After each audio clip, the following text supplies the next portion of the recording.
Pemirsa QTV, terima kasih Anda masih bersama kami. Salam inovasi. Kita lanjutkan perbincangan kita tentang inovasi UMKM Indonesia.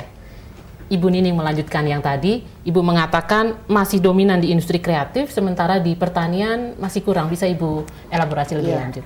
Jadi kalau di industri kreatif kebanyakan di jasa. Jadi kalau kita lihat kronologis itu kan dalam sebuah perkembangan daerah itu dari desa menuju kota.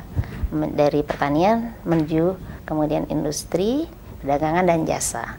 Jadi kalau kita lihat pertanian ini sangat ketinggalan karena banyak anak-anak di Indonesia, anak yang udah tua maupun yang masih muda itu enggan masuk di pertanian. Karena itu membutuhkan mereka harus tinggal di daerah-daerah yang mana itu masih jauh dari segala fasilitas.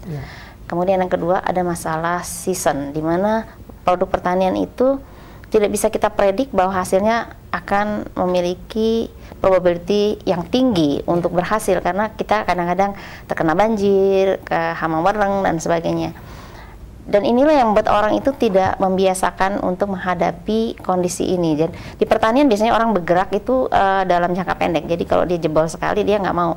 Padahal di dalam pertanian tuh biasanya siklusnya tuh 12 bulan. Jadi kalau dia jebol di pertama, kedua itu ya nggak apa-apa karena dia masih punya 10 bulan berikutnya. Nah inilah yang berkaitan dengan kewirausahaan yang sangat kurang di kita. Dan kita memiliki hanya 18 dari setiap 1.000 penduduk yang berwirausaha. Dan upaya-upaya pemerintah sampai hari ini itu kalau kita lihat kredit usaha rakyat pun belum menyentuh sampai ke pertanian.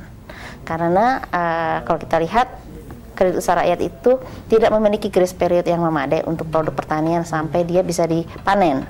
Sehingga inovasi di kredit usaha rakyat ini belum nyampe ke sana dan pendampingannya juga belum ada. Dan inilah menjadi tantangan bagi kita kalau kita bicara mengenai peta inovasi di kita di dalam pemberian pembiayaan pun juga masih menghadapi kendala. Meskipun demikian saya ada lihat beberapa misalnya kayak Bahana Ventura itu memberikan kredit untuk petani tebu. Dia bisa memberikan grace period 9 bulan dan baru mengembalikan sesudah panen. Jadi ini kan sesuatu yang kita butuhkan sebab produk-produk kayak sapi itu kayak 9 bulan juga. Sehingga kalau siklusnya di pengemukan sapi sekitar 2,5 tahun lah gitu. Baik Ibu, terima kasih. Menarik di sini diangkat pemirsa bahwa tantangan besar untuk meningkatkan inovasi dan kewirausahaan UMKM di sektor pertanian. Dan sampai hari ini baru 18 dari 1.000 penduduk Indonesia yang berwirausaha. Begitu ya Ibu ya. Terima kasih Ibu Nining. Berikutnya adalah Bapak Utama. Kami ingin mendengar Pak, bagaimana pandangan Bapak pada kesempatan pertama Bapak bicara ini, kalau kita bicara tentang inovasi UMKM Indonesia. Baik, jadi kalau kita bicara inovasi UMKM di Indonesia, maka saya bisa membagi itu menjadi 2 bagian. Yang pertama inovasi yang terkait dengan produknya langsung. Jadi misalnya masalah desain, masalah proses pembuatannya, kemudian masalah pemasarannya. Itu terkait dengan produknya langsung. Tetapi si inovasi ini itu tentu saja tidak bisa dilepas begitu saja. Kemudian setiap orang melakukan dan sebagainya, kemudian tidak ada satu penanganan secara sistemik. Oleh karena itu penanganan secara sistemik itu menjadi sangat penting.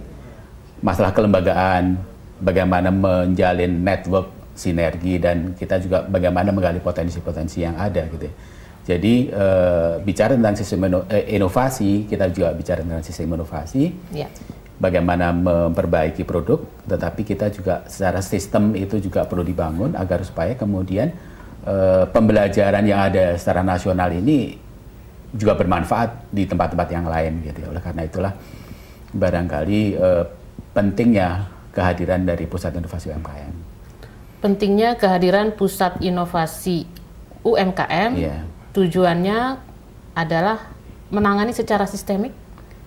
Iya, kira-kira seperti itu. Jadi menangani secara sistemik untuk mengembangkan UKM-UKM yang sudah ada maupun menumbuhkan UKM-UKM yang baru gitu. Penanganan secara sistemik untuk mengembangkan dan menumbuhkan UMKM baik yang sudah ada dan juga khususnya menumbuhkan UMKM yang baru. Baik, terima kasih Bapak Utama.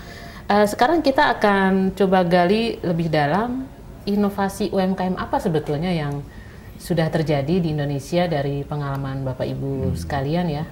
kita ambil 1-2 contoh begitu sebelum kita nanti bicara lebih lanjut tantangan apa sebetulnya yang dihadapi UMKM Indonesia. Contoh inovasi yang sudah terjadi, menurut saya sebenarnya sudah cukup banyak sekali inovasi-inovasi yang dilakukan oleh berbagai pihak. Misalnya kita bicara proses bisnis tadi yang saya sampaikan kan ada konsumen, ada penyediaan produk, ada marketing, kemudian ada operasional, kemudian outputnya konsumen lagi. Nah, di dalam dunia marketing misalnya kita mengatakan sebetulnya sudah ada inovasi yang dilakukan. Misalnya apa, Bu? Misalnya mereka melakukan satu pameran ya dengan cara yang berubah gitu. Cara yang berubah dalam arti misalnya mereka melakukan pameran satu kategori. Di dalam bisnis sendiri itu produk itu harus dikategorikan dengan benar.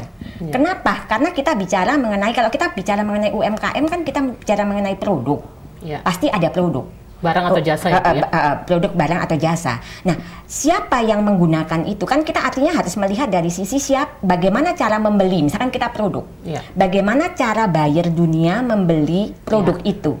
Dari sisi itu kan, bukan? Nah, jadi yang saya maksud, di dalam pameran misalkan, pameran dilakukan dengan cara yang benar, sudah dikategorisasi. Misalnya mengatakan ini household fair. Ya, Bu, ya. Jadi pameran yang membawa produk-produk household saja sudah benar. Tetapi di dalam implementasinya adalah para organizer itu hanya sibuk menjual stand, menjual booth, gitu kan, sehingga mereka tidak melihat isinya sendiri, gitu kan, secara pengelompokan yang benar. Nah, saya kembali kepada inovasi sistem tadi. Artinya apa?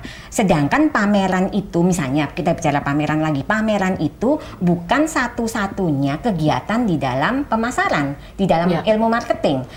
Pameran itu hanya entry point untuk memperkenalkan awareness yang dicapai di situ, gitu kan, bukan? Setelah itu ada proses operasional, ada proses negosiasi, dealing dan lain sebagainya. Nah, inilah menurut saya yang sering terlupakan gitu. Baik.